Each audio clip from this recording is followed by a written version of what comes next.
Et maintenant, en l'honneur de l'équipe de France, in honor of the French team, la Marseillaise.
A huge surge of emotion amplified by this capacity crowd here at the Stade Émile. Difficult to control for some, but they're going to have lots of new tests through the course of the next hour and a half.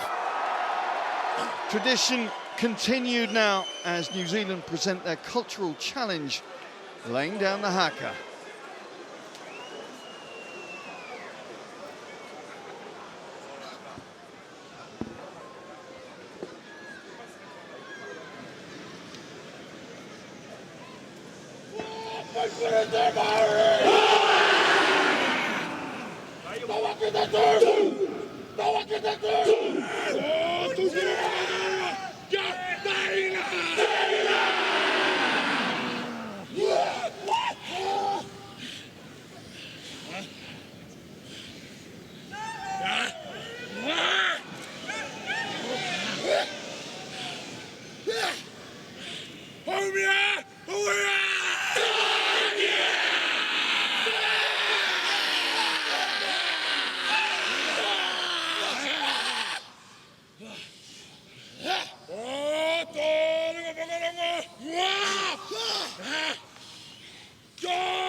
The challenge laid down to the challengers. Carl, who are the key components tonight within these two groups? Well, for New Zealand, the guy that led the haka down there in jersey number 6, Redline Kappa. He's the guy who's an enforcer and the leader of men.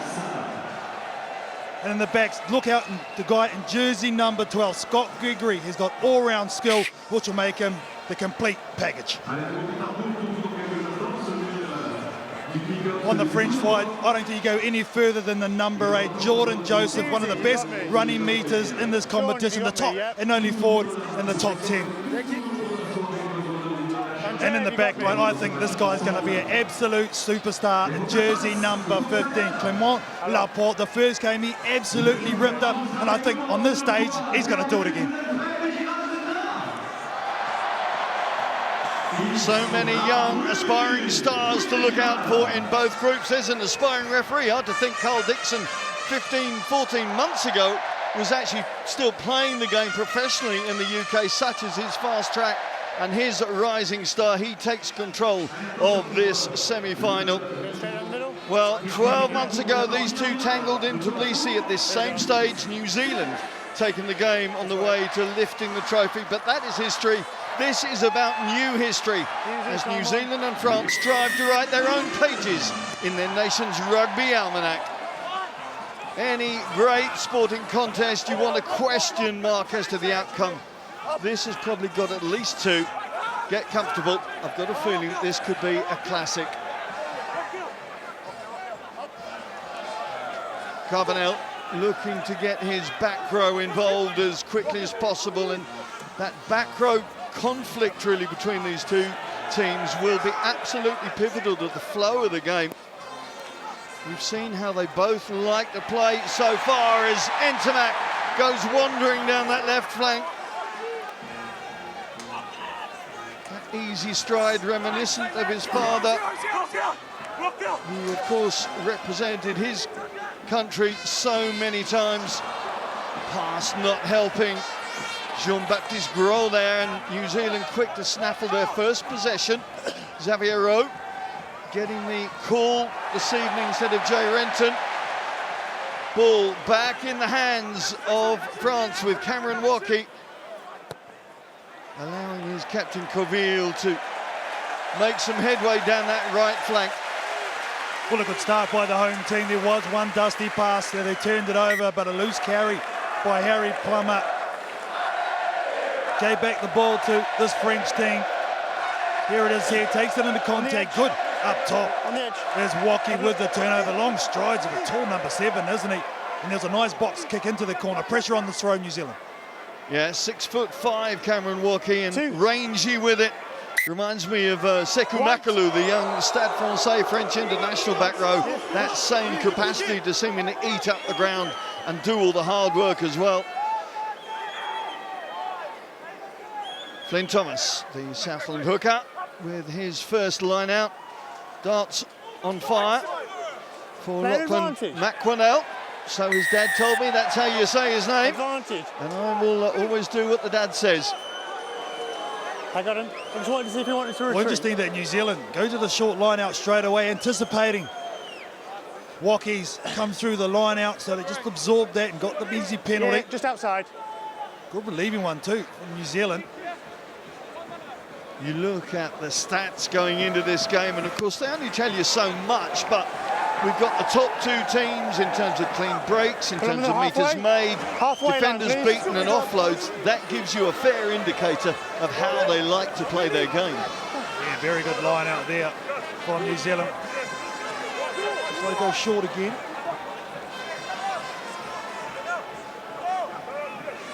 Plenty of tall timber in that New Zealand line out. Once again, it's McQuannell. This time Devon Flanders looks to drive, make a little headway around the short side. Plummer moves it quickly out to Billy Proctor. Some burly citizens in there in that New Zealand midfield, but the presentation is not good enough. And Arthur Coville tries to get his team on the move, opts for the kick, and maybe in retrospect wishes he hadn't taken that one. I don't mind the quick tap and speed of play. He didn't need to take it that close to the line though. He had some good ball runners outside him. To Covell, the captain. Have a look. That's what they need to do, I think. Play the game at pace. Keep New Zealand off balance. Cap. Here's the turnover here. Went all a bit lateral to Billy Proctor, and they had numbers to the breakdown. They're keen. The French. Well, the adrenaline will be coursing through those young bodies right now. It's a matter then of controlling it, getting your head in gear and putting into practice what they've been preparing for this game. New Zealand, another 4-man line out. McQuannell's been a target. And is again, but this time not hit. Rescued though by Scott Gregory.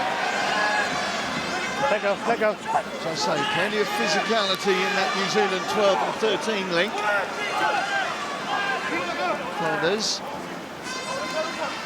Rowe invites Leo to test out the French defence. A little dab through. Angle not quite what I think Billy Proctor was looking for. I wanted it to go a little bit long, went off the side of his boot. Down the edge there, please. Of Billy Proctor. Both teams sort of still finding their way into this game. The New Zealand runners just a little bit passive in their contact, whereas I think the French side, especially Bamboo's been very prominent in the head-up and very good. Joseph now is going to leave the line up, go right out to the midfield of this French team. Guillaume Marchand, the Toulouse 2, with his first line out. Slapped back rather messily from Woki, but rescued by the French halfbacks.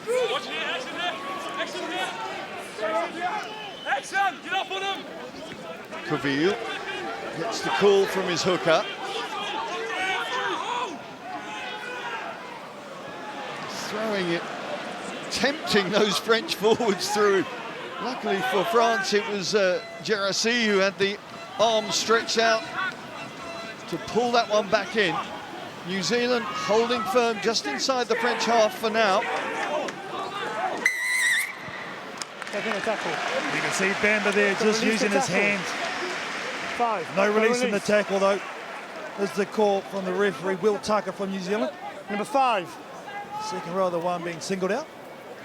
Yeah, Will Tucker following in the rather large footsteps, I suspect, of older brother James. Played in this tournament a few years back, 2014, he was in the mix. Come. Here. Here's the good tackle there. Geez, I'm not quite sure about that one. Here's the big contact, Numir driving in. France going with the full option package for this line out. Gerassi letting Woki jump behind him. Same ball. Driving maul forms. Both of these teams have come out of the block so quickly in every game, scored a try inside the first 5 minutes. So this is relatively new territory for either side, as the French forwards try and flex their muscles early doors. Demba Bamba. There's power if you want it. Plenty of it, backed up by Leveau. The only ever present starter in this French group in these first 4 games. And for the first time in this match, France take a look inside the New Zealand 22 with intent. Cavanel thinks twice about throwing that long pass. It's very windy here, and those long passes may not have the accuracy that they're looking for. Bamba, 9 carries against South Africa in that last match. What a remarkable match that was. The offload is there from Joseph, but Barassi cannot hold on to the ball. The crowd around think that Joseph was, well, in fact, the early tackle came in. Barassi, your call here, Carl. Well, firstly, this is the strong run of Joseph. Nah, nothing wrong with that. Sorry. Is he okay? No, nothing to be sorry about. Absolutely right call, and New Zealand making sure they cover all bases with that little spurt of French attack, but they are still going to be under the cosh with this line-out on their own 5. What I like about this French attack, though, is the one-off runners getting in behind the defence of New Zealand. It's very spread. I think it's very smart tactics initially from the home team. They made a lot of yards, and finally when they got close to the line, getting players such as Jordan Joseph involved, I think it's good. Now, this is the area I think France will really test New Zealand. I think France's scrum is better than NZ, so this is a pressure cooker and a good template to see how New Zealand will stand up.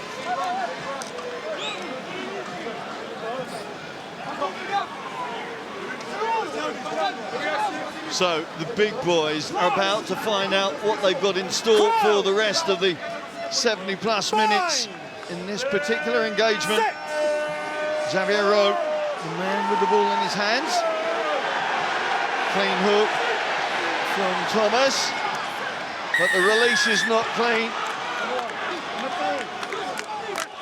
Jean-Baptiste Gros, or maybe Demba Bamba being told he was wrongly aligned on that drive. Well, I eat my words.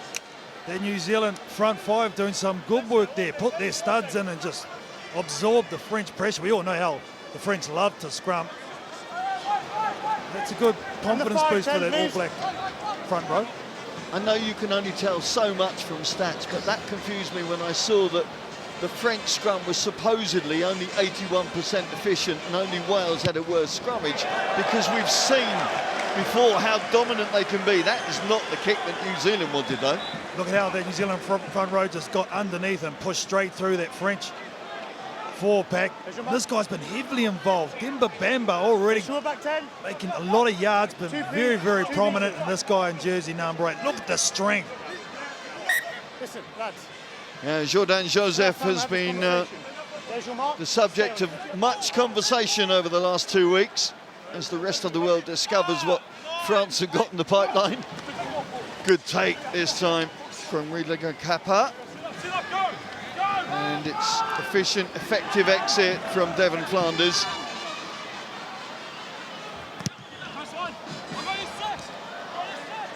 Rowe, one of the substitutes in that last game against Australia that wasn't utilised off the bench, getting the call over Jay Renton. Coach Craig Philpott said he's the right man to play against France. He loves his work around the tight stuff, but now I just get the feeling this French team, you just start getting some points here. The longer they stay down here and the longer New Zealand are able to keep them out, I think less confidence this French team will have. They need something.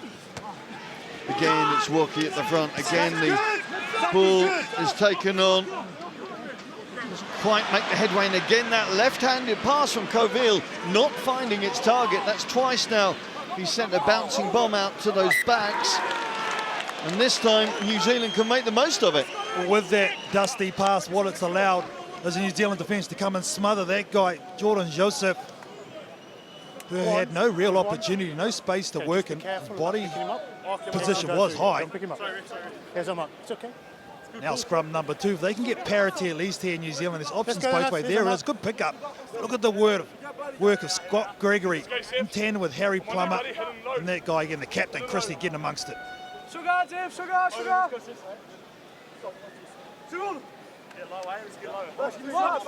Crouch! Bind! Set!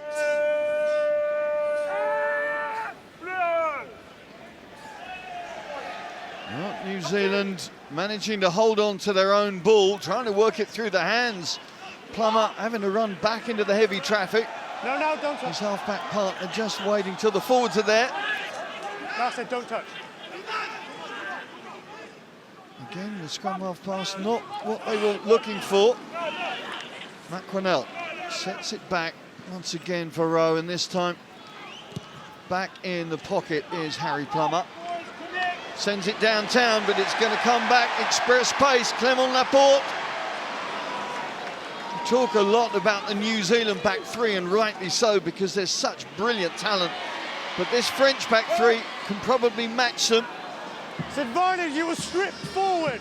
Just a scrum picks up advantage. Just a scrum. The strip there. Woki uses that Scrum tall advantage frame to release Barassi. Bamba losing the ball in the contact, and Numia it is who breaks away.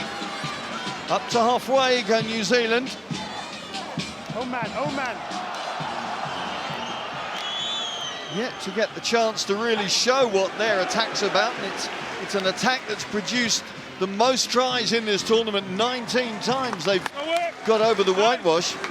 But such has been France's domination through the first quarter of an hour, we've yet to see it. Inside or out? I think the thing is, though, now New Zealand starting to get into their work, starting to get their runners going, starting to combine with their backs. Scott Gregory over the ball, getting the turnover right there. Now there's a lot of hands on hips from some of these big French boys, still taking a long time to get back.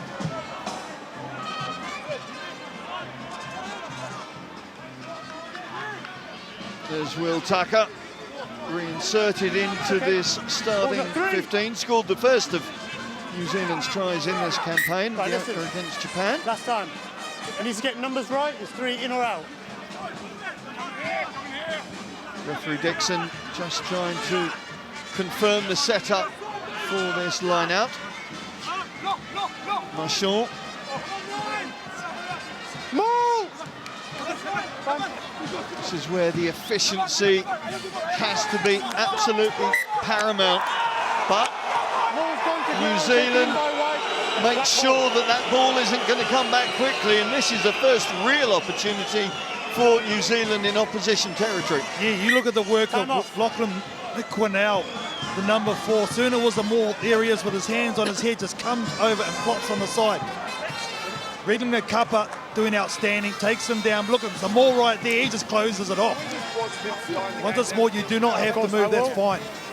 Savvy work from the Waikato second row. Not a problem. Time off. Talking to his dad previous to this, and he was hoping for a big game from his boy. He had to admit that he hadn't been shown as much as he would have liked through the opening games. But cometh the hour, cometh the man. And when you're 6'7", 112 kilos, if you can show in those sort of tight areas, that is a good portent maybe of things to come. Yeah, it's just that game within a game, isn't it? This is what's very impressive with this New Zealand under-20 team. Their game now, their game sense is very good. Interested to see if they can try and get the ball to Caleb Clark on the left wing. He's an absolute superstar. Been here before, last year in Georgia. Eligible next year as well. They've got to get the ball in the hands of their playmakers, New Zealand.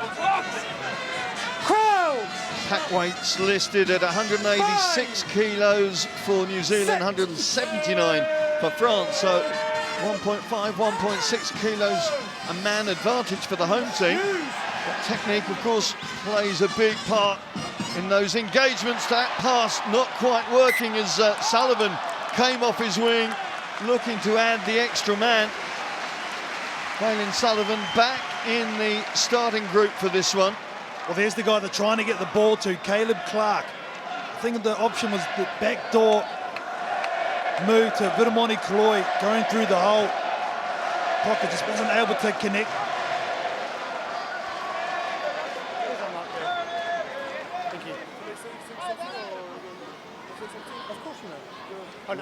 One, missed 2, in behind, trying to hit the blind side winger. I'll find you.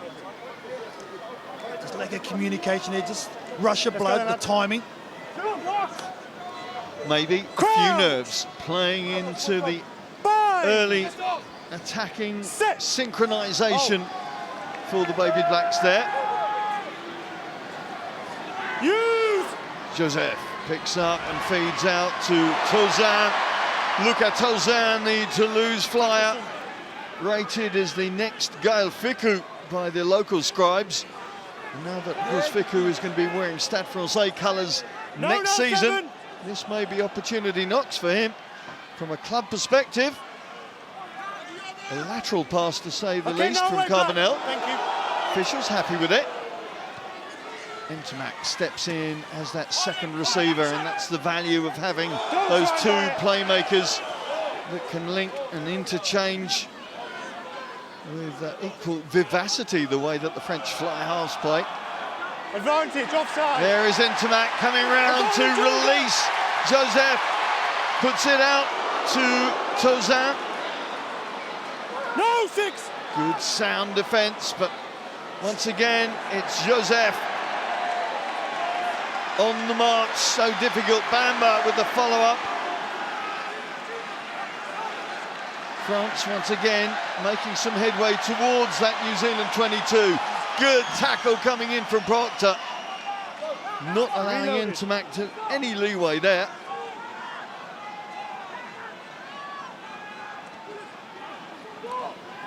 Marchand made that early break in the South Africa game, which was quite electric. But on this occasion, not able to get the ball back to his teammates, and the moment's gone. Tabita Mafaleo, jersey number 3. There he is there, the big man. Getting over that ball. It's a couple times now New Zealand have been able to do that, so the French support players just a step too slow. Unfortunate, because they're looking good on that far side of the field. Found a couple of holes in that New Zealand defence. The game being played in the middle of the field so far. New Zealand have not even been in the French 22 as yet. Maybe now for 2 seconds. No, it's coming back, and it'll come back from the boot of Laporte, though he plays that one like I play my golf shots, and that's not quite what he was looking for, certainly in terms of distance. The wind is blowing into his face. It's a bit gusty, it's turning around, and the forecast was for 50-mile-an-hour winds tomorrow. Maybe this is an hors d'oeuvre for that, but At least it's staying dry. Those threatened lightning and thunderstorms have not appeared. We had a few showers earlier on today, but generally speaking, this pitch should be in prime condition. Sullivan happy to do the hard yards. Your own man there. Thomas. 3. Rowe, the spark plug really for this New Zealand attack, and his speed of delivery from the breakdowns will be vital. Steele has gone on there. Not quite sure who nicked it, but France don't care because Bamber is going to try and work them away from their own 22. Coville gets the call from Laporte. The Agen fullback up to halfway. Had plenty of experience for Philippe Seller's side in Europe and the top 14, as have many of these lads in white. Out to Tauzin. Lebel tries to feed inside. New Zealand quick to get that black line back in position. Well, this is nip and tuck. End of the first quarter, no points on the board. France with all the possession, but they'll look at that scoreboard and say 0-0. Yeah, good scramble defence from this All Black under-20s team. Mick Quinnell, We've got to get our timing better. Xavier Rowe We've got to get our timing getting right. over the We're ball. good at the moment. Just be careful. Big shots being put on. Timing, That time was a off. nice bit of skill from the second rower, Thomas Just making sure we Nobel, get the time to of the release tackle right. that last raid down this near side. Very impressive for a big man. Time's off, time's off. Here's the initial break. Laporte, Captain! just so good, so smooth, isn't he, in his running? I like the way he didn't try and offload it, kept his composure, set it up nice. He knew he had reinforcements Just coming. make That's sure we get the release any I was off talking the about ball from stuff, Lovell. okay? Get our That's where timing Sullivan, right. I think, hurt his Okay? shoulder. I'll do the same to them. Look at this tackle coming in here. Time back on. Hold it. Well, the French fans showing a little frustration, I think, with the stats that you can see, having not produced anything on the scoreboard as yet. Okay. But patience is going to be a virtue this evening, that's for sure. Well, that's the thing. This is why it's called a test match. It's not a 10-minute or even 60-minute. Might go, it's definitely going to go the 80 minutes to try and get the win, you know. So that's the thing they have to learn. And that's what Tom Christie said after that game against Australia. You know, we want to learn, we want to find out how to improve, we want to test ourselves. That's why you have to play test matches, and we saw it in the Australian game. We've seen it in many games already through the course of the first 3 match days in this tournament.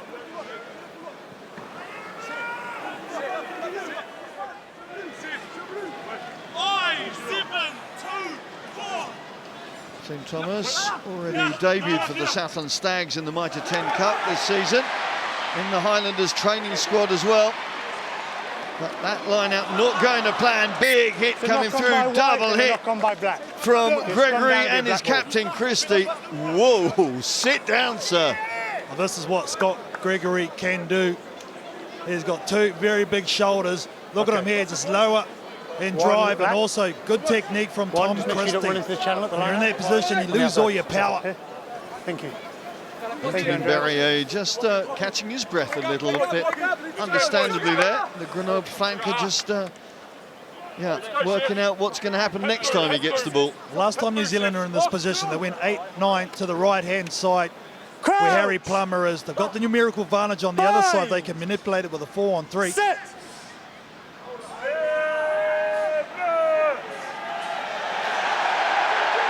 Well, the French forwards getting the push on there. The ball goes loose. Rowe, it is who picks up the scraps, and Gregory helps his teammate out. Gregory, delighted to be here, had a bit injury problems back last year. Wasn't quite sure it was a late call-up to this group, but has already showed his value inside the first 23 minutes of this game, as well as before, of course. Numia sets it back for his half-backs again. The transference is quick, but that white line up in the ball carrier's face every time. Yeah, great line speed, wasn't it? Just shutting down the decision time. Very hard for Flynn Thomas. The hooker to pass that ball on because of that great line speed. Look at it here, all connected, all shifting. Good team structure. The ball coming off Romain Ntamack, I think, and into touch, which is going to give New Zealand were put into this scrum. Well,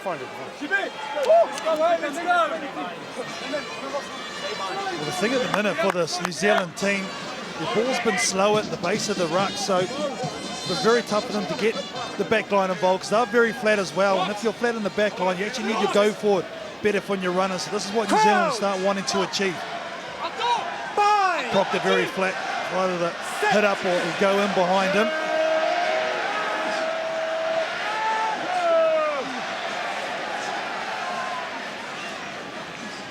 Second surge almost coming on from the French 8, but it's quickly whisked out to Caleb Clark. First signs we've seen of the 7 superstar. He's not well enough to play in the Wales game, but thankfully back in that 11 jersey for the Baby Blacks tonight. Push.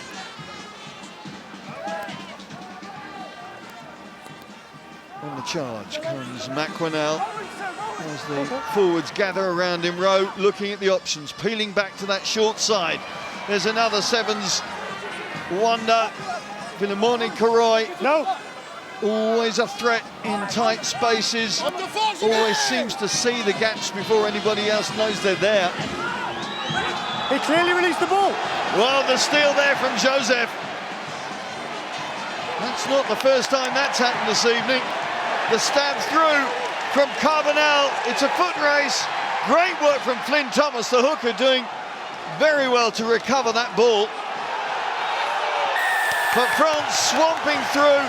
New Zealand losing their discipline. Penalty to the home side. Well, good stuff from Jordan Joseph. Not only great with ball in hand, but great on the defensive side of the ball as well, the big number 8. And then I like the option from Louis Carbonell, realising that Philemoni Karoy was caught out of position. He was on the wrong side of the field because of the turnover. They're going to go to the sideline too, not for goal. Here we go. Yeah, I think the wind may have played a factor in that it's so strong into French faces right now. But maybe they want to make a bigger mark on this match right now. Where you are. Stay where you are. On your front man, please. So, a big moment in this game as we approach the half-hour mark. And it's Thomas Leval making the calls on the line out. He's going to go into the number 2 jumper. In 7. That's the bunny ball. Usually they did a drive earlier on in the game, which was very effective. Do they go there again? Wocky's been the target so often in this game, but he's not the target now. He comes round to secure the ball. Backwards. The French forwards find forward gear, and the move is on. Backs called in to augment this drive towards that first try. Use. Level. They drive almost, but not quite. New Zealand staying defiant on their own try line. But this New Zealand defence under duress as France hammer at the door. They're over, but they've turned turtle on Gerasi. First impressions was that they got him on his back. Let's have a call here. Easy. Xavier Rowe got under this. I think we're just making yes sure. No, please. I haven't seen a grounding. Okay. If there's no grounding, we're just going to go for held up. Scrum 5. Well, these moments in a game as tight as this looks like it's going to be are massive. As I say, my first instinct was that the French vice-captain got turned turtle there. Yeah, Rowe with his hands underneath, that's got nowhere near the turf. Well, it's going to be a 5-metre scrum to France. Okay, Carl, yeah, it's held up, so it's scrum 5. Hold up. So, nothing on that one, but this ain't finished yet. Time off still. We've got to play Thomas down. getting Still a bit of repair work. Down.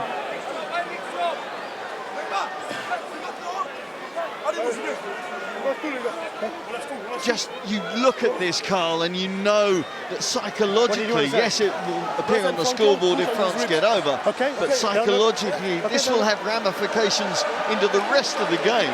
Yep, I got it. because of the way that this game seems to be panning out already. I'm just thinking about the confidence that this French team would have gotten after that. Ntamack A, on the 5, please. good On the line 5. out, and B, rolling more. And C, this is where they're so good. If they get a good scrum here, look out for Jordan Joseph. He will be a handful if he's able to get a steady platform to launch off here. The tricolours bedecking this wonderful stadium. The Bear Pit, as it used to be known, finding its growl once again as France look to get their first score on the scoreboard in this semi-final. Joseph takes it in his mitt, drives for glory. 110 kilos on the hoof, is stopped just short though. Coville out to Berrier. So many options, so many battering rams for France to use. Step.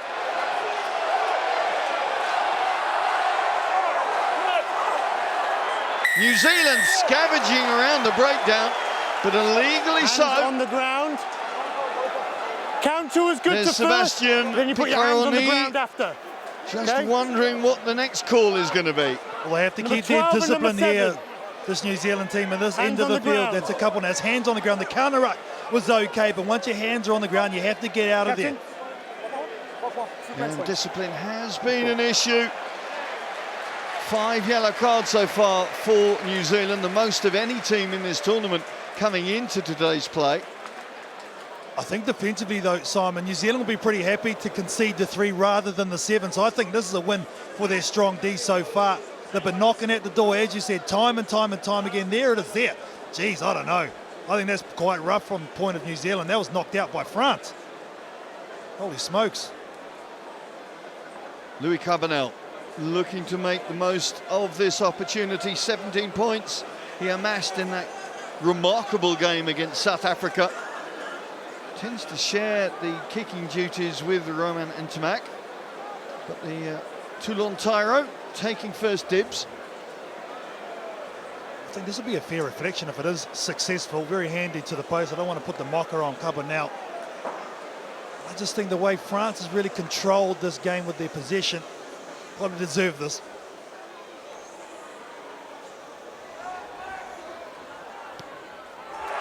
Carbonell on target as France break their bagel after half an hour.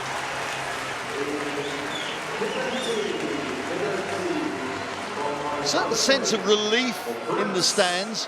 I'm sure, you know, the team will believe that, well, we've got going now. But as you say, when you've had 57% possession and you've had to wait this long to get on the board. And that's the thing, you've got to start coming away with points, start compiling. You can see even their body language running back to halfway, very positive, the French team. Laporte sets it up. Ntamack thinks better of the boot. Ntamack has this capacity, this wonderful balance. As I say, reminiscent so much of his father, obviously in different positions. But when he's under pressure, seems to be able to just slalom his way almost out of danger. Kamawaki, a little bit more direct. Carbonell releases Joseph again. Came from the Massey club, which has produced a fair few big destructive weapons. Mathieu Bastareaud comes to mind. Good interplay, good offloading as well. Barassi taking France once again towards that New Zealand 22. Turnover is there though. Great work from Lucid Numia. And Plummer it is who sends it towards Perpignan town centre. Laporte with plenty of time. Trying to keep that kick low. He hasn't seemed to make the sweetest of strikes so far. Willemani Karoy. Everybody senses danger when Karoy's on the ball. Proctor. Forwards getting in the way of the outside centre. And again, the breakdown work of France, and their number 8 pays dividends. His second one for the match. Jordan Joseph. It's unfortunate for New Zealand there, and Proctor in particular, because he had an opportunity. If he got it wide, there was some space, but the French team finding a bit of joy on that right-hand side of the field, making a lot of yards through Joseph and the right-hand winger Tozan as well. Yeah, Joseph, who was recently signed to join Racing in Paris for next season, just 17 years of age, precocious talent, precocious power really, much like, you know, Ntamack and many of these guys that just seem to be coming through earlier, younger, with such a fantastic skill set. Oh, he's a physical specimen, that's for sure.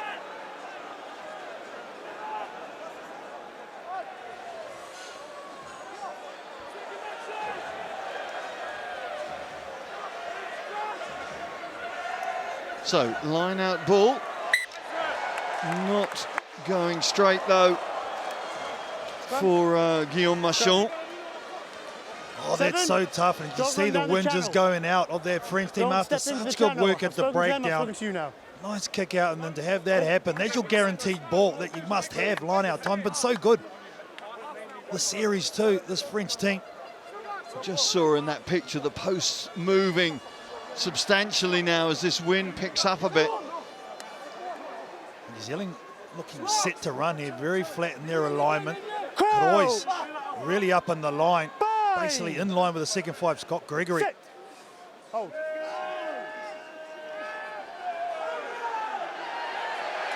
Power coming through the French 8, but the release is there for New Zealand. There is Croy, the New Zealand fullback, trying to make some headway up to halfway. Again, France line speed very quick out of the blocks. Plummer inviting his forwards to see if they can make a dent in the white wall. Gregory.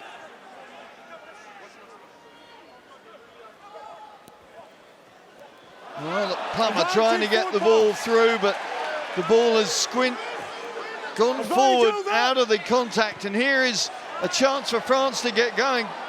Carbonell opting to try and send Croy back to his own line.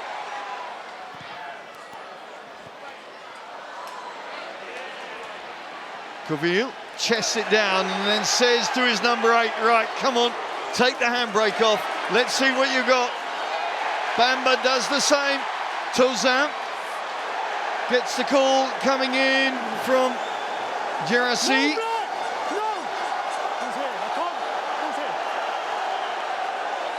The crowd trying to make their voices count now as we look into the last 5 minutes of this first half. Joseph staying strong, the ball's still there for Coville. Ntamack, his back's just getting out of alignment, so having to take that contact. 5 and 6 once again being involved for France as they peel around the corner with Bemba. Tozan cuts back in, looking for the weaker shoulders. New Zealand sticking to their task so far. Gerassi, the Grenoble second row, working so hard. Joseph tries to wind it up again, but loses the ball in contact. And it's there for Rowe to slam away. New Zealand just trying to catch their breath. Carbonell has a black wall in front of him. He's going to have to be careful here he doesn't get isolated. And that's what comes to pass. Plummer over the ball, I think it was. 2 men on their feet, isolated. Excuse me, it was Rowe, the number 9. And they go quick through Proctor. Proctor trying to release that back line, catching France unawares, but they're up quickly as the passing doesn't allow Caleb Clark to get on the front foot. Clark having to work very hard at that breakdown. Croy getting involved there. Yeah, clean out past the ruck is way too far from Croy. You cannot do that. And the officials are very hot on that. in this tournament. Alan Roland has made sure that anything like that is penalised, Time off, please. which effectively There's a stops the take-up flow by of the Black, game. Pass the ball, so Here's your the penalty. turnover. Good one-on-one tackle by Time Clark. still A off. couple of nice passes right there. First Thank you, Joseph and then Bamba to get it all started. Tozon has been heavily involved with the second row as well. It was a take-out beyond Hello, the Val. to ground. This is where the Nothing's in the course, so just a penalty. French team just got mixed up amongst each other a little bit, and the turnover came with Rowe. Sean, here. Time back on. I think this might be a Take big out moment beyond the ball. in this half, I'll be honest. Bit of Monaco, they had control of the ball, they had their line out set, didn't need to do it. I think this might be a bit of a momentum shift just before the half. Yeah, big psychological pluses to be gained in the last 2.5 minutes Right there. of this half. If either team can get a score on the board now, then who knows what's possible when we get back after the break. Huge telling stat too, 12 offloads for France and 0 for New Zealand. New Zealand opting just to take the hit up and keep it close. France trying to be more expensive. Ball hasn't been thrown yet. Back 10. But it also These two? indicates the fact that 1, 2, New 3, 4, 5. Zealand haven't had that much opportunity or ball to really fire their attacking game. We haven't seen it, certainly not in the opposition half, and they've yet to get in the opposition 22. And here we are coming up to half-time. Joseph allows his captain to release the backline. Coville looking for the call, gets it from Barassi. Gregory takes his man down, but the ball is still there as France transfer, looking for the change of focus in the attack. Coville. Berrier finding no way through there. Tozan again, happy to do that hard yards, those practical stay bits flat. and pieces for his team. That was good. Cornell coming through almost without a ticket there, sent back. As once again, the French forwards try and man up and make a half metre every time around the fringe. Marchand, It's all right, let go. Coville, Use. just checking out the geography of everybody right now, and Ntamack has no support, nobody to play off him. Tackle now. Big Use. cuddle coming in from Riedlinger Kappa, but the ball's still there for the home side as they continue to batter Hands against away, the no Baby Blacks clearly. wall into the final minute of this first half. The little dab through. It's there, but just dropped by Mathis Lavelle. Oh, how big could that be? The Toulouse winger got the call from his fly half. Scrum or line. It was on, it was happening, and it was fingertips away from the first try. Oh, this is the moment I was talking about. The kick pass, Time off, lay absolutely down. on point by Carbon now was the right option. They're up quickly. Great line speed. He take the had line it. He had a look at the line before Take the- securing the take line ball. out. Be a line That's out. 101 You the knocked bell. on into touch, it'll be their line out. Yes, there'll be a line out. Unfortunate for the There's a young player man. down in the line out. Unfortunate. That's well time off. Yeah, he's going to have to try and banish And that this is the from last the play. front of his head, certainly for the next Yes. 40 minutes or so. Okay. I must say though, Time back on, please. attack-wise, this French team, when Ntamack got the ball, there was absolutely nothing doing, and then they took a couple of runners going up. But 2+1. Carbon now, Deux. absolutely brilliant vision for the young first wife. Last play of the first half, and a real pressure line out for New Zealand. They work it, it happens, the captain calls it. Tom time, Christie 9. sets it back. Rowe and Plummer decide, right, let's get in the hutches and talk about it. What a game. I know the scoreboard only shows one score, but that has been fascinating viewing. Just the solitary penalty from Carbonell splitting the teams. Half-time in this Cup semi-final. France just with their noses in front, 3-0.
Welcome back to the Stade Aimé Giral, where we've had an arm wrestle of a first half that France have dominated in terms of possession, but only had that solitary score on the board.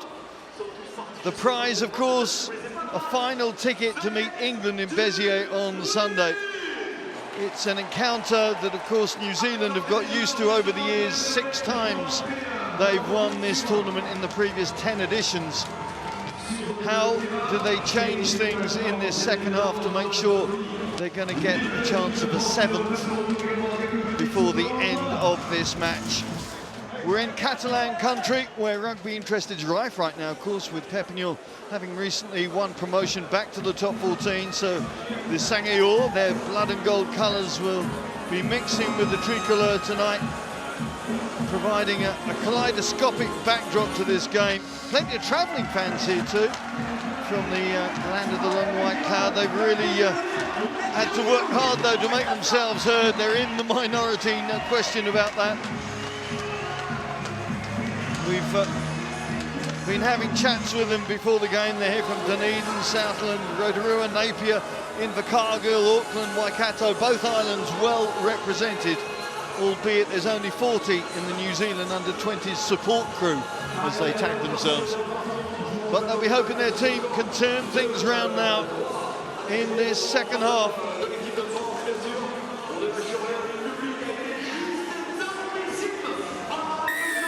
So, France playing with the wind at their backs.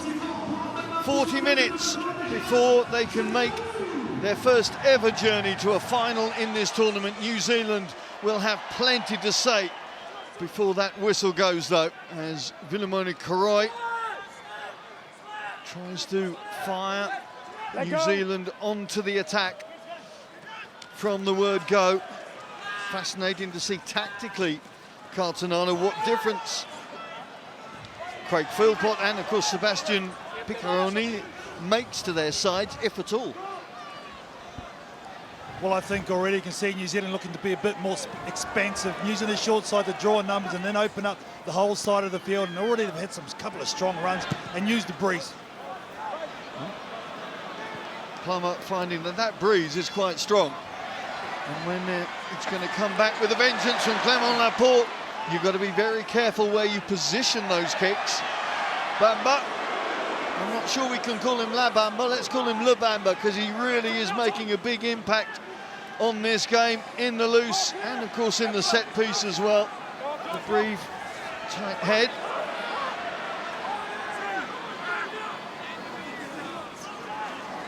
Pick up from Jarassi, the vice-captain. Got through a mountain of work in that first half. All the little pick and drives, all the hard yards, and believe me, every inch, every half yard is so hard fought in this game thus far. Carbonell, Is that high, please? too long fly half. Opting to try and test out that fringe defence. Perfect, thank you. He's had plenty of New Zealand influence, made his debut with Marnonu and Malachi Fekatoa outside him for Toulon. Coville gets the call from his tight head once again. Not on the ball. France looking at the short side in terms of numbers, just 3 outside here with Barassi leading the way. Now the forwards get another go with Cameron Woki. Tackle, release. The Bordeaux back rower providing the ball for Jarassi to get them into the opposition 22. Ntamack trying to sidle his way through that gap. France trying to pick things up as they enter the red zone, as the coaches call it. Gros scored that try against South Africa in the second half. The little offload is opening the door for Lebel. How desperate would he be to get over the line after that last result? Is there for Ntamack. Finishing prowess is obviously in the family. Ntamack does the job for France, and after 43 minutes of this game, we get our first try. And it was an inside ball that was causing The defence of New Zealand, all sorts of problems. Rushing up the line speed has been good, but look at the way they're so spread. And that inside line that was taken, he absorbs the hit coming in. And then Romain Ntamack finishes it off. Look at that nice pass by Cobra now. This is the run from Lebel. Sets it up beautifully. And then there's the second one. You can see him there yelling on the inside. Look at that.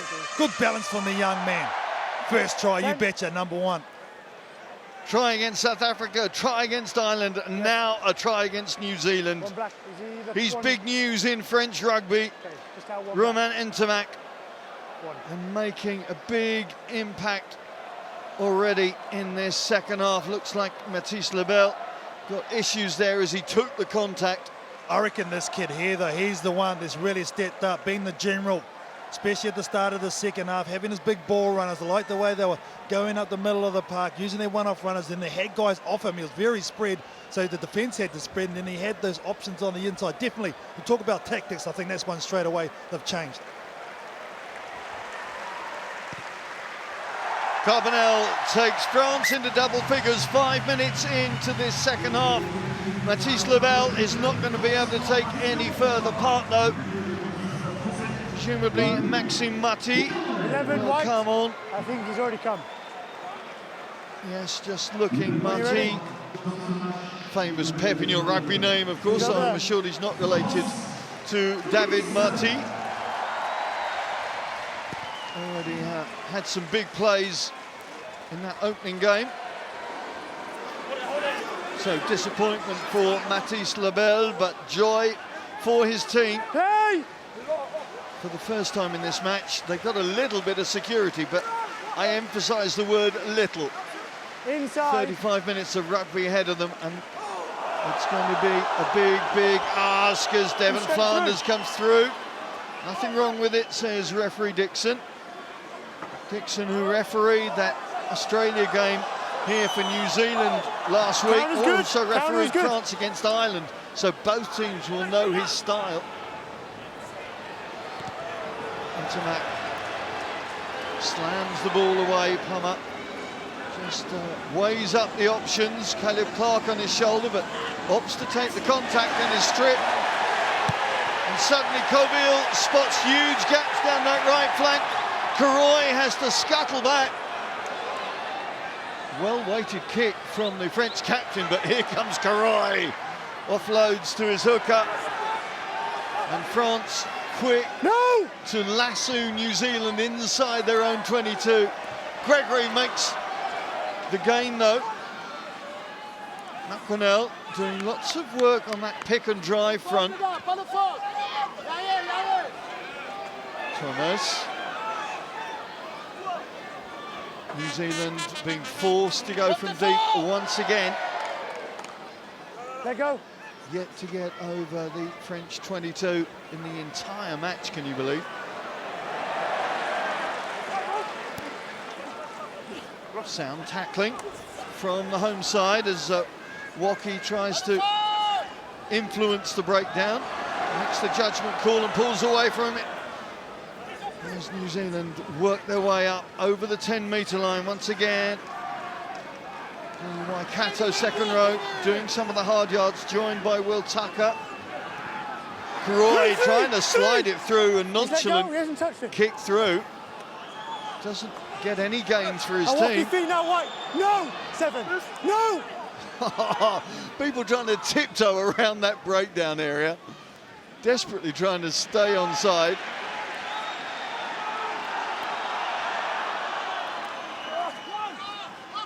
Plummer's pass obviously forward to officials and French fans alike. Yeah, just a bit flat on the outside was Flynn Thomas. Just got caught up a little bit at their last breakdown. As you see, Lebel, unfortunate for the young man, really started that movement for that first try for his country. Yeah, as disappointed as he no doubt was with that try that he couldn't capitalise on the end of the first half. Great credit to him for ultimately providing the opportunity for Ntamack in the second. Yeah, great resilience shown by the young man as New Zealand needs some changes. Coming on, jersey 22, Caleb Trask. Like 21 also, Jay Renton's about to enter the field too. Gregory's one's going to come off in the midfield. trust me. Good.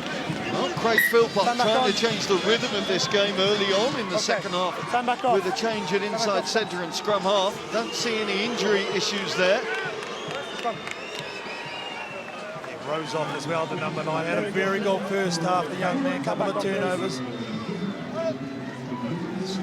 I mean, they need something. I just feel their side of this New Zealand team, they do need to change it up. They do need to stop the flow of this French team. We've definitely got momentum in this game. Crouch! Bind! Look at those, yeah, look at those tackles from New Zealand, 117. Be interesting to see how that pays out in the last 20 minutes. If they get fatigued, the 20 missed tackles, that's probably the concerning things. A lot of those 20, I think 10 of them come in the last bit where the French team got their score. And we highlighted the offload game that both of these teams like to play before the game started.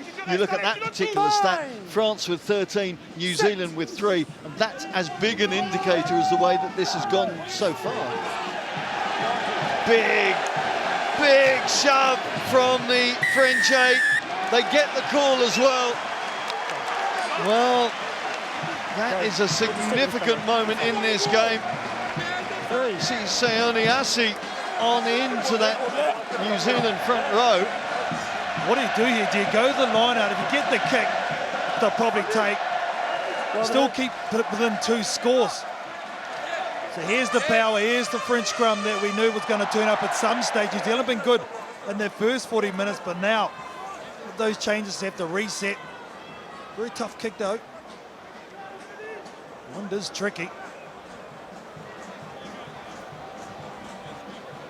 Well, Carbonell should get a little bit of help in terms of the distance, but in terms of the direction, it's awkward to say the least.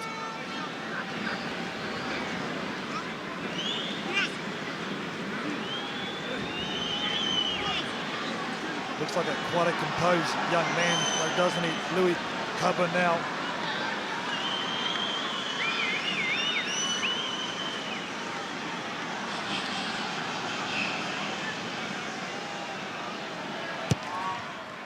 Carbonell finds the target as the Stade Émile Giral celebrates more points for their team.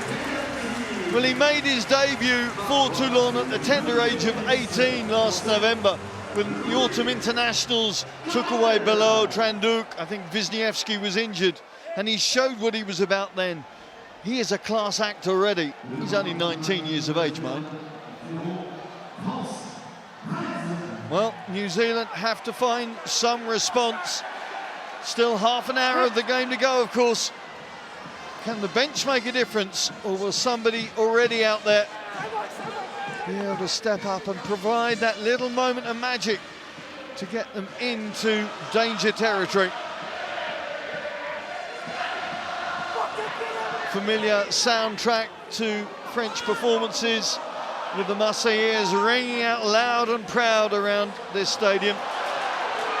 Oh, interception almost from Gerasi. He was in a realistic chance of catching the ball, so it's just a knock-on. They just look off their game a little bit, though, this New Zealand team. A lot of hands on hips. Orders being barked, but they just look a step behind for mine. They have all night long. This is now what you have to deal with, the home crowd. They've got to sniff, they've got the momentum, they're starting to sing. Well, let's just emphasise where France are and where they expect to be. Yes, they won the Six Nations on points difference from England, but in the terms of this tournament, came fourth last year. That was the 3rd time they've come fourth, and they've never got further. They've never been able to pick up a medal. So the ambition is there. The public belief is there, and when you see performances from their pack, you realise it's got validity. Well, the self-belief is there now, isn't it? Especially up front. Time off. The Sharks are starting to circle. Look at that there. They can smell blood in the water, that's for sure, and they nail it home in this scrum. Look at that capitulation by New Zealand. Okay, no problem. Very tough. Look at him there. He's had a big night, big boy. Demba Bamba. 119 kilos on the hoop, and when he makes an impact, boy, does he make an impact. I think fatigue's starting to tell on this New Zealand team, though. Just the weight of defence that they had to do in that 40 minutes was huge. They scrambled well to their credit, but now they're just looking very tired. Yeah, it's always going to take a lot out of young bodies, much as they want to play in every game. By the time they get to next Monday, they will have played 5 games, I think, in 17, 18 days. It's a huge ask, and yes, coaches have to rotate and make sure that game minutes are monitored, but it is immense for these young men in very different surroundings. Oh, 100% agree with you. And also the pace of this game has been extreme. It has been fast. This French team have really lifted the tempo. I'm doing my Mexican wave, joining in with these exuberant fans here in Perpignan. As I say, they love their rugby, and right now it's a very buoyant rugby scene in these parts. Looks like Carbonell's going to have a shot at goal. It's going to be around the 50-metre mark. Ntamack's the one who's got the only score. Time back on, please. Well, as cool as you please. Just another day at the office, having a bit of fun. He's grown up with it. That's what Dad used to do for a job. I actually saw Dad out the back. Yeah. It looks very sharp. Looks like he can still play. I'm sure he can. I think he's coaching, from memory, I think he's back at Toulouse coaching the Espoir, but yeah, class act, Romain Ntamack. And his son looks like a chip off the same block. So Carbonell from 50 metres, almost, I guess, a kick to nothing, takes them back up into the 22, but more points on offer off the tee for the French number 10.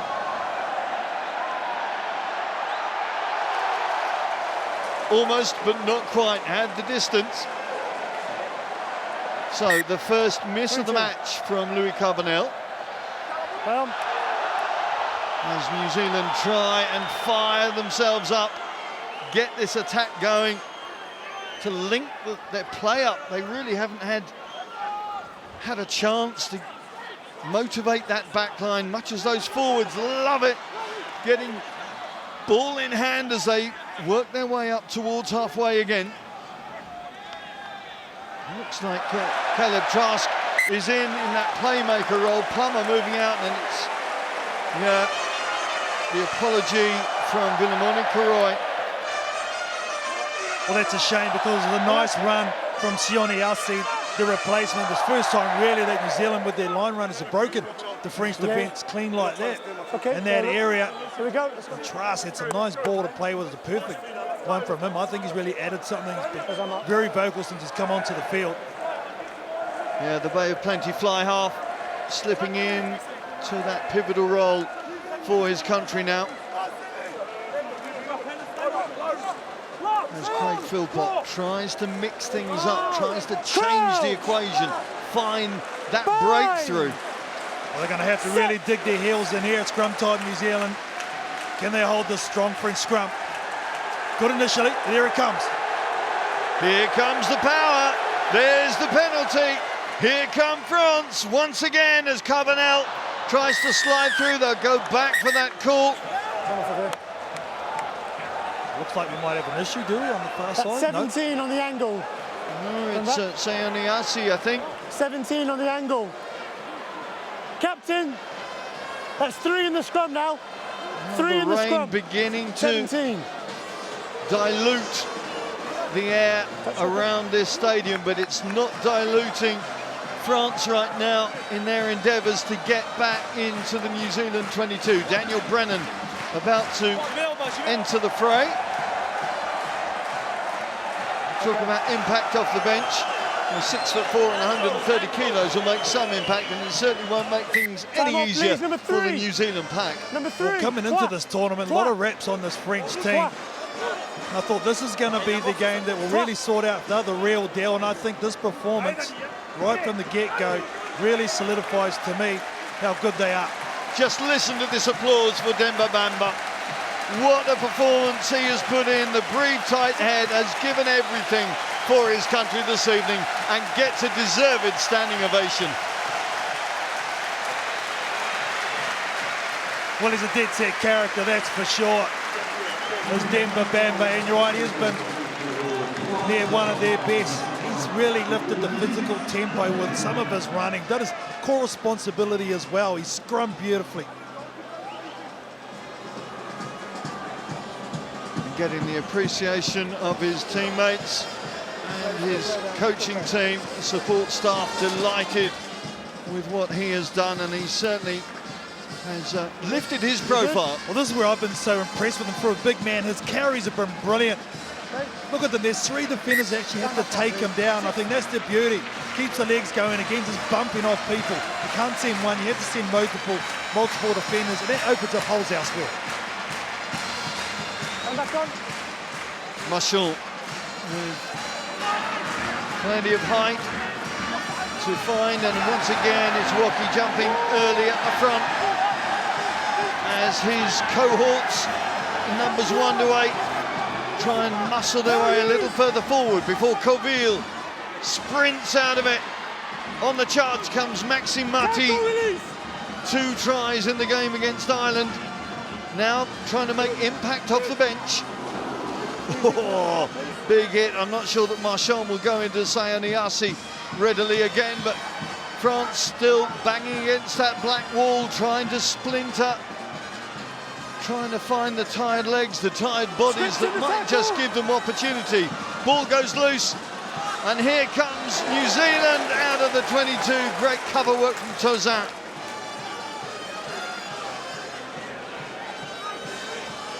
This is where the visitors really have to get some cohesion in their attack. I think there's a stop. That's been Amoni Karoy, who's taken a big contact there. Yeah, it doesn't look well. We put Amoni Karoy. Time to be a scrum, maybe double. It's got some of the highest return meters or running meters in this tournament so far. So this will be huge. But he's no good to go. Here's the turnover. Good shot put on by Thomas. Good contact. By Reading a cover as well. Yeah, the Southland hooker has been very evident around the breakdown, done a lot of work in the loose. He's had big pressure in the tight. He's going to get a bit of support though, because that is Kalaro Pasi Oloya Lakepa. And when you've got 145 kilos coming in alongside you, you should have a bit more ballast when it comes to scrum time. I think Mafaleo's been out there playing ninja for a little while now. He's been holding his ribs for the last 10 or so minutes. That might have contributed to why New Zealand scrum wasn't operated at 100%.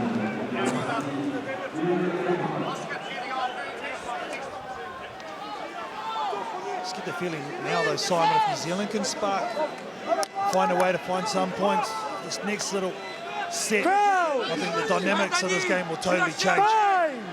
And we have to refer back to the South Africa game when, of course, France came out of the block so quickly, a point a minute inside the first half an hour, dominant at 36-7 at the break, but South Africa working their way back in and really threatened right up to the final whistle to take the game from them. So, you know, as you rightly say, Cole, get points on the board, and this French confidence could be brittle. No hands! Certainly, French tackling has been very active, proactive in most cases, been really working hard to hit that ball carrier. Good work from Billy Proctor, one of the 3 ever presents in the starting lineup for the Baby Blacks so far in this campaign. Karoy and Captain Tom Christie the other. Crowd think there was an issue there with that clear out. There was a forward pass which will stop the play. Andrea Piardi. Well, we don't want to see any of that from players or coaches alike, but the officials will check back on this action that happened on Leval. Well, we just need clear heads here, and now it's going to roll on through. Okay, Graham, is there anything I need to look at there? I believe there's feet to the face, but I'm unsure. Do I need a formal review? Okay. But there is a stamping action that probably catches him on the top of the arm. Yeah, so I would say that's a penalty against Black. penalty, only a penalty. Yes, it's not on a joint and it's not on the head.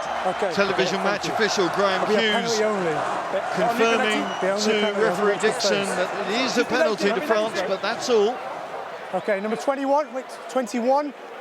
21. There's La Rochelle second rower. Looking a little bit the worse for with your wear. feet. It's going to be a penalty against you. Jay Renton having a lecture. Be a penalty against him. Stamping on the arm, a foot motion on the arm. Yeah. Okay, so penalty only. Okay, wait. Wait.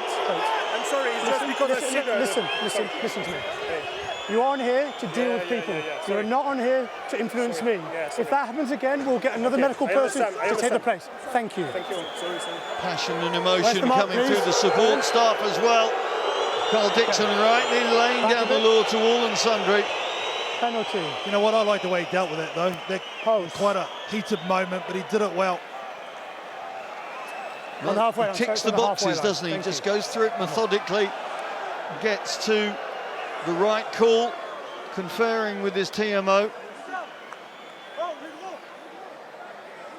Well, Romain Ntamack deciding it's his turn now. Yeah, we can see the last one around about this area is pretty much in the middle of the field through couple now. He didn't really strike it because he was fortunate. I think Ntamack's a long ranger, more fluid in his action. It's more natural for him for these longer ones.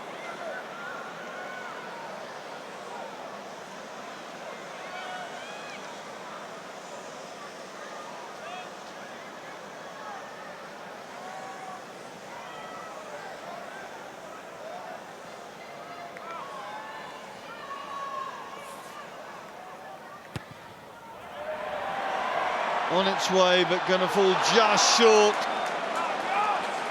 Almost, but not quite for Romain Ntamack, but still his side in the ascendancy as we hit the hour mark. I can't remember the last time New Zealand were in the French half in this. Well, they certainly haven't been in the 22, and it's been a rarity to get out of their half. That's for sure, as Lachlan McQuinnell tries to spark something, but again, I go back to the French tackling, Carl. It is so dominant, the way that they're working, the way that they're organising their line. There's very little space for New Zealand to operate. Yeah, they've been on point, that's for sure. It's been connected, I suppose, the thing for mine. The team ethos in defence, the covering of each other has been very good. The spacing, as you said, has been brilliant. Hugo Boniface and Maxime Lamotte into the front row, and a change in the back row as well for New Zealand as Hoskin Satutu comes in. Stand back on, please. That front row for the French team getting a healthy applause too, as we see Satutu on there. He can hit, I can guarantee you that. He'll go into the number 6 position.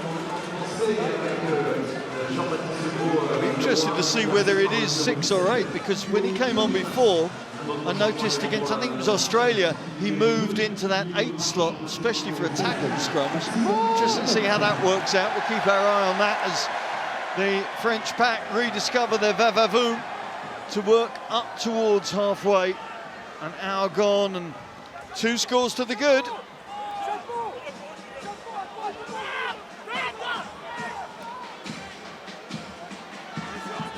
Coville, as ever, directing operations, trying to make the right call. The box kick is tantalisingly placed. The rebound works.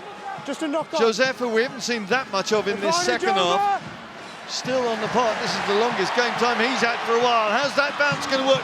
Great take. That was a fantastic take from Karoy with an awkward swirling wind. Kept totally focused on the task in hand. It was a good option once again, though, that cross kick, which has worked for them a couple of times. I thought he called the mark, obviously not. But once again, France now, will the drive come, has been effective so far in the 22 of New Zealand. They've had a mortgage down here. Yeah, they can afford to build their own clubhouse down here. Such has been the time they've spent in opposition territory. 9. Or maybe a Gite. Lamotte, once again, hits the target. The French line-out, for the most part, has been very efficient and effective. Penalty advantage. Penalty call again goes to the team in white. Coming through with intent is Aloya Lakepa.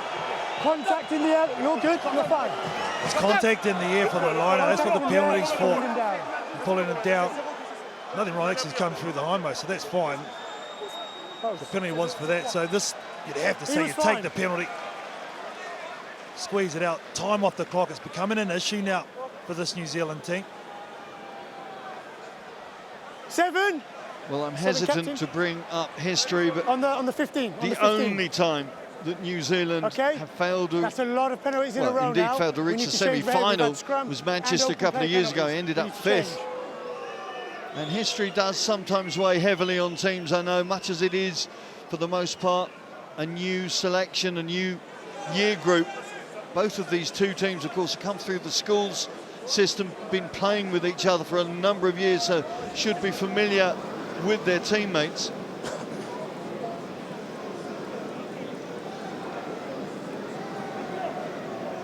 Carbonell back with the short club stuff.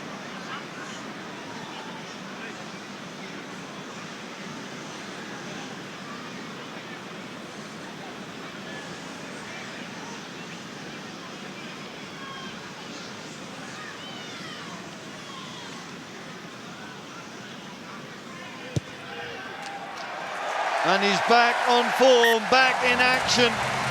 And with 16 minutes left, France have a 16-point advantage. 3 scores to the good now. Well, Carbonell has been new influence to me. There really has marshaled this team around the park. He's just been such a cool customer, the way he's gone about business, and he's put his team in the right ends in the field, in the right areas at the right time. And sometimes it is that game management that's under pressure most for these young guys, isn't it? When you get a pressure situation like they're playing in right now, to be able to control the game like he has done. There's the unforced error from New Zealand, and it really ain't going their way this evening, that's for sure. Yeah, just compounding issues now, isn't it? Having to chase the game. 2 black. You can't get frustrated. 2. Try and steer up the scrum, put some pressure on. Ricky Jackson in to replace Flynn Thomas. The Southland hooker really has worked so hard, sometimes in reverse, but always with 100% heart and commitment. He's been one of their best, that's for sure, on this night. The young man right there, big future ahead of him, that's for sure. I want to see Joseph off the back, I really, really do. Do it 8-9, see what you got. Well, Joseph has been, he had 47 minutes against Ireland, admittedly off the bench, 57 minutes against Georgia, and then just a half against South Africa, so they're obviously controlling his game time, but this is the longest he's put in, but he really does make such an impact. Look at that. Oh, well, they have been into the 22, but I think it was only a half step, if that. It really has been that's quite remarkable statistic, as we're looking quarter of an hour from the end of a game, for a New Zealand team not to have got themselves into an attacking opportunity inside that 22. I suppose that's the thing. New Zealand team hasn't really fired a shot, especially in the second half. They haven't been allowed to be honest. So as we said, the game management from Louis Carbonell has just been too good. To be fair, he's had a lot of good front foot ball with the running of Bamba, Jordan Joseph as well. Your mind goes back, Carl, to Tbilisi 12 months ago, when of course these two met in that semi-final. That's so different, with New Zealand racing into a 36-0 lead with some brilliant rugby, a handful of tries. And then back came France. It ended up 39-26 in the end. This is a totally different, but still totally engaging game. Oh, it's definitely been a street scrap, that's for sure. It's been a physical encounter. You knew it was always going to be. I think that's the beauty of it. And that's why I've been so impressed. I knew it was going to be tight. I didn't think it would play out like this, though. Did you, honestly? No, I didn't. I thought there'd be a lot more tries than it, that's for sure. But you've got to give it to this French team. They have manned up physically. I think that's what's given them this handy lead. Once again, the French pack is in forward gear as Joseph comes round on the rumble.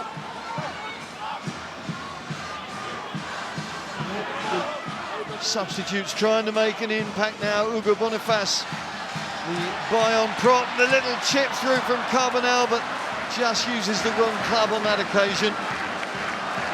I think the difference between the two teams is France are going one more pass wider and getting in those far channels, and they're finding a bit of room, bit of space, and the option with the kick in behind didn't work that time from Carbonell.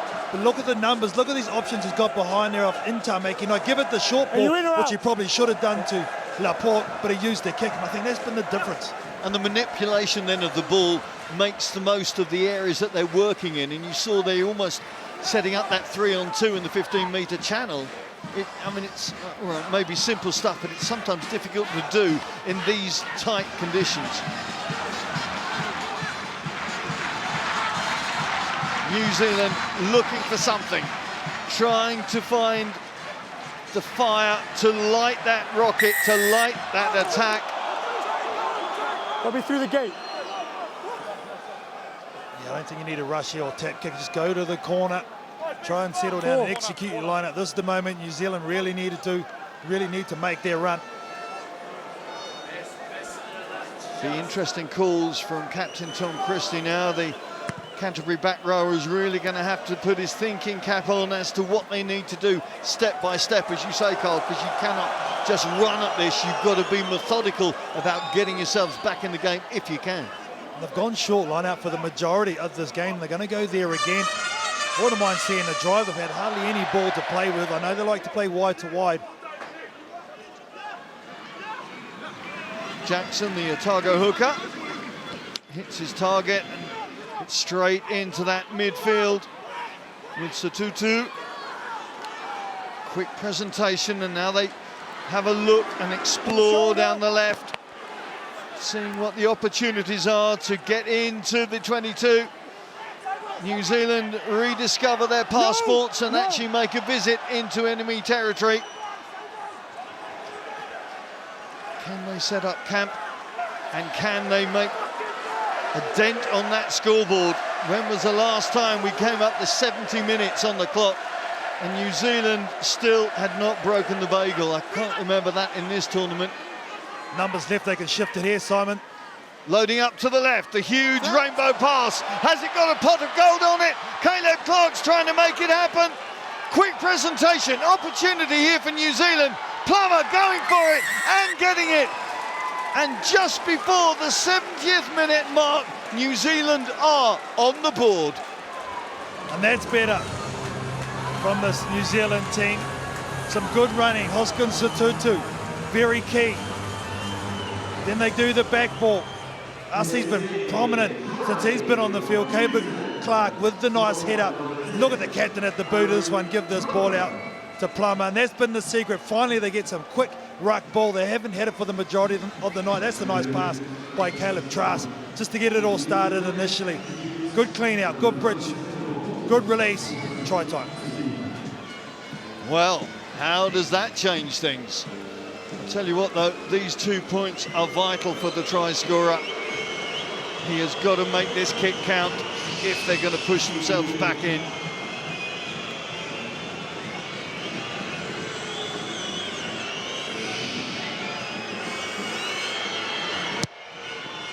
Harry Plummer hits plumb centre, and New Zealand work themselves back into the mix in this one. 10 minutes to go now. 9 points the difference. Oh boy, have we got a finishing prospect. Yeah, they've got a heartbeat, New Zealand. Nice hit up by Caleb Clark, finally finding some room, and finished off nicely by Harry Plummer, who had a lot to do. Now, what will the French do? How will they cope with this pressure? Well, I refer back to that South Africa game again, and you wonder how they will find the threat to their confidence, and it's no more than that at the moment with the scoreboard as it is. Looks like Ntamack's being helped off in back play now. There's more cause for concern for the French team as that little dab kick sets up for Karoy. The offload is there, and here come New Zealand. So many numbers. McQuarnell striding out, gets the lob pass back in. Proctor brought down. Alarm bells ringing in the French defence. Pressure coming through, pays off, but my goodness me, was that a golden moment for New Zealand? Time off. And what about the break, the option? In behind by Plummer.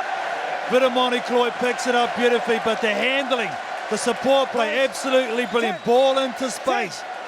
Time's off. Trask staying When we kick in off. support. The big man chucks it Right in over. front. Mick Quinnell.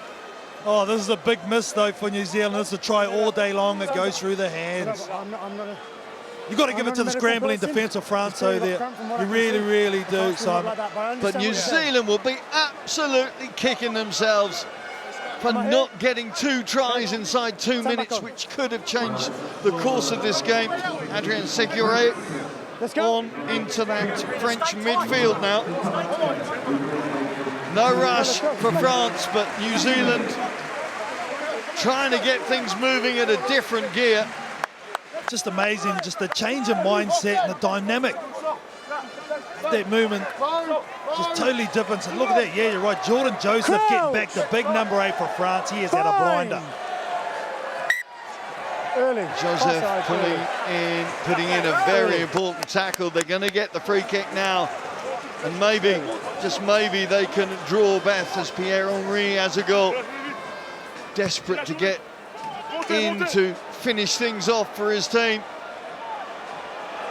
The flag has gone up, I think. Has it? I thought Andrea Piardi put his flag up there, but New Zealand are playing on. Well, setting up their stall just inside the French half. So Tutu, as you say, a big dynamic back rower that's trying to make a difference now to the New Zealand course. Trask.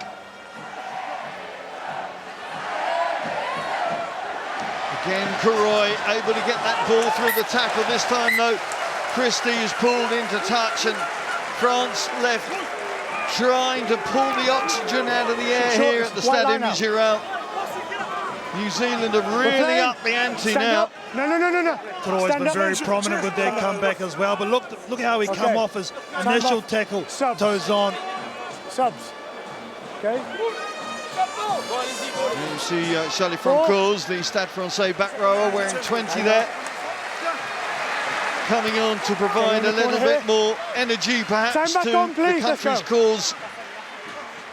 7 minutes left in which France have to hold out so that they can take their place in Sunday's final against England. 5. Big line out for Lamotte. Again, it's Walkie and Joseph and Berruyer have had immense games in that French back row. 16.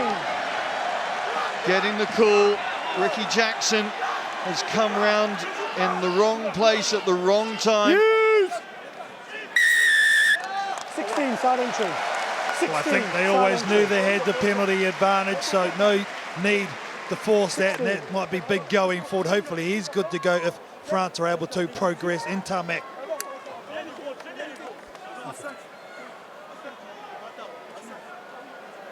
Well, I'm not going to curse Sunday's final, but inevitably, if it is England-France, the memories of the Six Nations clash, which was at Béziers, that England won 22-6 and France had 2 players sent off, will come into that match play. But let's not talk about that now. That's a subplot if it happens. New Zealand now have just over 5 minutes to try and make a difference. They're going to have to do it without Vinomani Kuroi, because he's been pulled. 6 is already gone. So Jamie Spowett is going to come on wearing 23. 8, As the benches are emptied, Will Tremaine, there he is. Just wait, staying at number. Okay. Member of a famous All Black family, grandson of Kel Tremaine, one of the really great names of New Zealand rugby. That's good. France now trying to make sure that all the nuts and bolts are in place and tightened. No room for mistakes. The power drive again coming on from the home forwards. It has been relentless. There was an arm wrestle really at the beginning. But since then, France seem to have established their forward mojo. As a goal, spins out of one, takes the contact of another before just making sure the presentation is good for his team into the final 5 of this semi-final. History in the making for Les Bleus. Little chip over the top, chases there, great work from Billy Proctor. Proctor assured under pressure and now trying to spark his team from deep inside their 22. Big hits coming through, France throwing their bodies to the cause. Carbonell is down in back play now. As the Baby Blacks try and find a route to market that is going to stretch 83 metres. The handoff from Sotutu. Working their way out, props involved. Caleb Clark trying to find the shortest way straight through a French defender. New Zealand on halfway, threatening once again. Have they got enough time? Can they change that scoreboard? Christie looking for the offload. Passes there to Spower, but the ball goes out. Well, Spower, the leading try scorer for New Zealand this campaign, hat-trick in that first game against Japan. And still in back play, Louis Carbonell is having attention. He thinks he's been hit. Doesn't look good, does it? Does not look good for the number 10 in the hamstring area. We're playing. He keeps intimating that they should look at this on the screen. It's not going to happen, but quite sure what happened. So Ntamack and Carbonell. Well, Carbonell is having that right thigh strapped and is going to limp his way back into position for these last 3 minutes. Four. Just, he'll be hoping he doesn't do any further damage to himself with Sunday in mind, if that's going to be an issue. It's not an issue for the French line-out. Once again, they do the job, and once again, they mangle their way up towards the 22 and get the call. Well, they really haven't had an answer for their rolling maul all night. New Zealand has been the go-to for this French team. 17. Like I said, when you got guaranteed balls such as that, very tough to stop. Let's kick 9. Well, the call is for Allez les Bleus. It should be Allez les Blancs this evening, but it really doesn't matter because the nationalistic pride is at fever pitch. It's absolutely Time off. torrential as it rolls its way down the stands onto the pitch. Here we go, Jean-Marc. Well, it really has been a test match in every sense of the word. It's been physical, it's been brutal, there's been some outstanding play. Great game management. That's Jules Gambert, the replacement scrum half, coming on so that Carbonell does no further injury to himself. I presume that Gambert will fill into that fly-half role, or will Coville? Coville is saying, I'm the captain, you go into 10. Great work from the Toulon youngster. What a performance he's put in. 90 seconds left for France to hold out. Surely now they've done enough. Of course, with Rugby World Cup 2023 just coming into vision at the back of the calendar, rugby is going to increase its profile in this country even more. Many of these young guys may well be part of that particular campaign. Who knows? They may be going to Japan next year.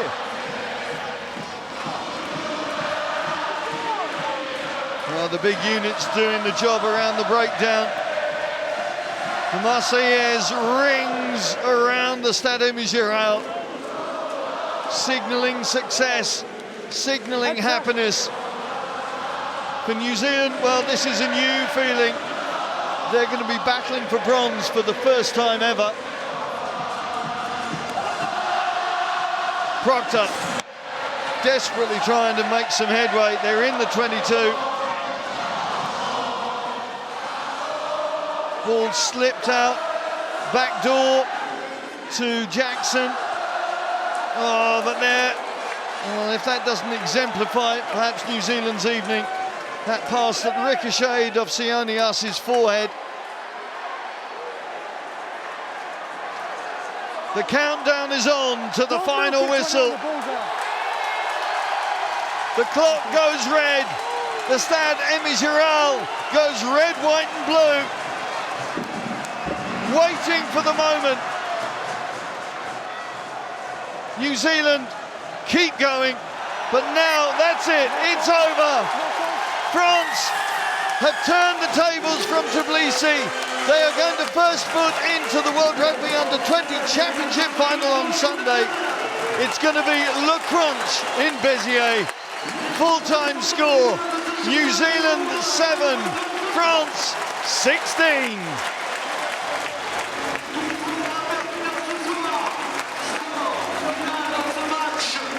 Stunned faces in the New Zealand camp, ecstatic faces for anybody linked to French rugby right now. Can't you have to say, a deserved win for the homeboys? Well, they played with passion, they played with physicality, but they played smart, and that's the thing that stood out for mine. The four-pack deserved the credit for this win.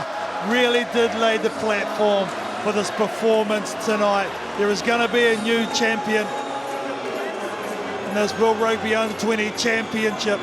Is it going to be England? Is it going to be the home team? But thoroughly deserved the 80-minute performance, no doubt about that. But this New Zealand team can keep their heads held high.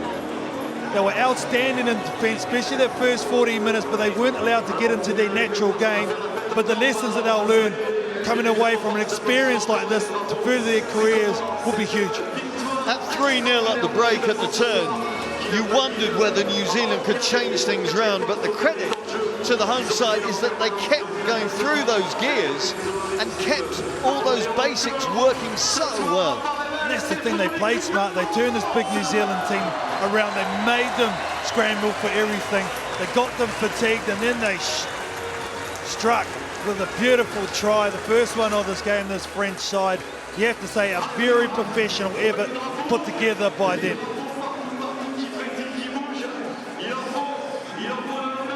Well, both teams showing due respect to each other. They know what this semi-final was about, how tough it was. Test rugby, very, very evident. And really, the big smiles are ear to ear for all those involved with the French group. It has been absolutely immense. Romain Ntamack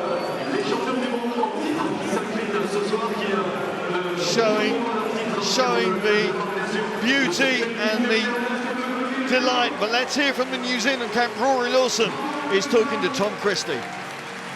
Tom, how much of tonight was coming up against an unstoppable force in France, and how much was it your own mistakes? Oh, I don't think we can credit to our own mistakes, but I'm immensely gutted at the result, but I'm very far from disappointed with my lads. My lads played with a lot of heart and a lot of pride. I think we were unlucky sometimes, and yes, some of our mistakes were at times our errors, but I can't fault my boys. My boys played with some immense pride out there, and it was really tough, and that's just credit to the French. They're an amazing outfit, and when you make mistakes, they will punish you. And you kept fighting for the 80 minutes. What were the key factors within that game that were the difference between the two teams today? I think the fact that we kept fighting for 80 minutes shows our immense heart and our pride for our country and the passion for the game. No, rugby's a game that you never want to lose, but it's got that competitive edge. So we know there's always going to be a winner and a loser, and sometimes you end up on the wrong side, but I can't credit French enough.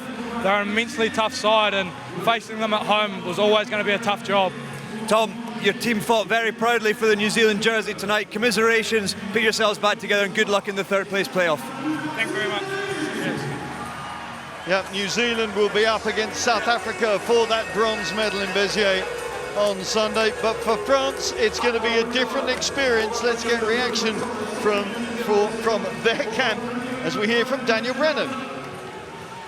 Daniel, an amazing occasion here at the Stade Émile. What are your overwhelming emotions right now? I can't say, absolutely bloody delighted. Oh, team put in such a good effort against South Africa. We said we're coming back today, you know, and we had an absolute cracker of a game. Playing against probably one of the best countries in the world. And, you know, to come out with the win today, the supporters are absolutely amazing, so absolutely delighted. What were the key things today that you need to grab a hold of and carry on to the final now? Just keep being aggressive in defence. Always attack their defence, and then just speed all the way. When we have the ball, just fast. That's the way we like to play, you know, speed. And you play England in the final. How big an occasion is that going to be, and how special is it going to be going out in front of your home supporters in that final? Oh, it's going to be absolutely amazing. I'm really looking forward to it. All the boys are already pumped. Mindset is already there now on next Sunday, so it's going to be a tough game, we know that, but we're going to be there. It was an incredible performance. Congratulations. Enjoy the final. Enjoy this evening first and foremost. Thank you very much. Cheers. Gallic delight expressed with an Irish accent. Such is the nature of this wonderful tournament. And yeah, France are really going to enjoy the moment for now, but then in 5 days' time, they are going to have to sort themselves out and focus on the challenge ahead, because it is going to be huge in Béziers. South Africa up against New Zealand for that bronze, and then Le Crunch, England against France at the Stade de la Méditerranée in Béziers. Join us then for what will be a very, very special occasion and some more special memories. Special memories here at the Stade Émile as France beat New Zealand 16 points to 7. Good night.